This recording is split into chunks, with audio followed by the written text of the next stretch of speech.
ఇచ్చింది 3 పాటలే, కానీ 3 చాట్ బ్లాస్టర్ హిట్ అయ్యాయి. సినిమా విజయంలో ఈ పాటలు కీలక పాత్ర పోషించాయి.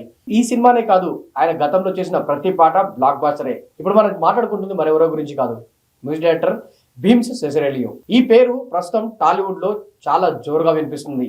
మాస్ అండ్ కమర్షియల్ పాటలు గీయడంలో ఈయన దిట్ట. ఒక సినిమాకి మనోడు మ్యూజిక్ చేయడం ఒప్పుకున్నాడంటే ఆ సినిమాకి సంబంధించిన ఆల్బమ్ హిట్ అయ్యే వరకు మనోడు ఆగడనమాట. ప్రస్తుతం భీమ్స్ చేసిన మూవీ సంక్రాంతికి వస్తున్నాం. ఈ సినిమా సంక్రాంతి కానుకగా విడుదలయ్యి భారీ విజయాన్ని సాధించింది. కేవలం 3 రోజుల్లోనే 100 కోట్లకు పైగా గ్రాస్ కలెక్ట్ చేసి విక్టరీ వెంకటేష్ కెరీర్ లోనే బిగ్గెస్ట్ హిట్ గా నిలిచింది సంక్రాంతికి వస్తున్న సినిమా.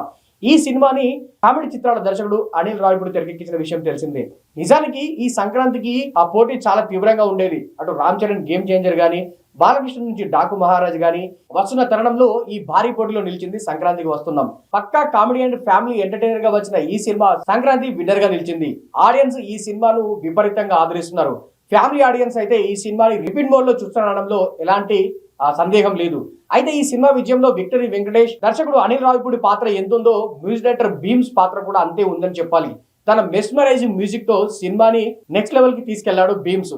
ఇక గోదావరి గట్టు మీద రామచిలకవే అనే సాంగ్ సినిమాకి ముందే విడుదలయ్యి ఏ రేంజ్ లో సక్సెస్ సాధించిందో ప్రత్యేకంగా చెప్పాల్సిన పని లేదు.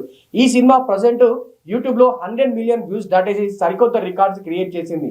ఈ నేపథ్యంలోనే వరుసగా బ్లాక్ బస్టర్లు అందిస్తూ ఇండస్ట్రీలో టాప్ మ్యూజిక్ డైరెక్టర్ గా కొనసాగుతున్నాడు మ్యూజిక్ డైరెక్టర్ భీమ్స్ సెసిరెలియో. ఇప్పుడు ఎక్కడ చూసినా భీమ్స్ సంబంధించిన టాపిక్ నడుస్తుంది.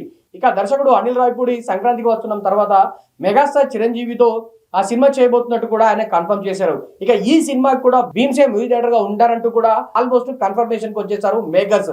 ఒకవేళ ఇదే కనుక నిజమైతే భీమ్స్ ప్రెసెంట్ ఉన్న మ్యూజిక్ డైరెక్టర్ లో స్టార్ మ్యూజిక్ డైరెక్టర్ ఎదగడం ఖాయంగా కనిపిస్తుంది. ఇక ఈ సినిమా విడుదల తర్వాత ఖచ్చితంగా తమన్, దేవిశ్రీ ప్రసాద్ రేంజ్ కి భీమ్స్ వెళ్తాడంటూ కూడా ఆయన అభిమానులు కామెంట్ చేస్తున్నారు.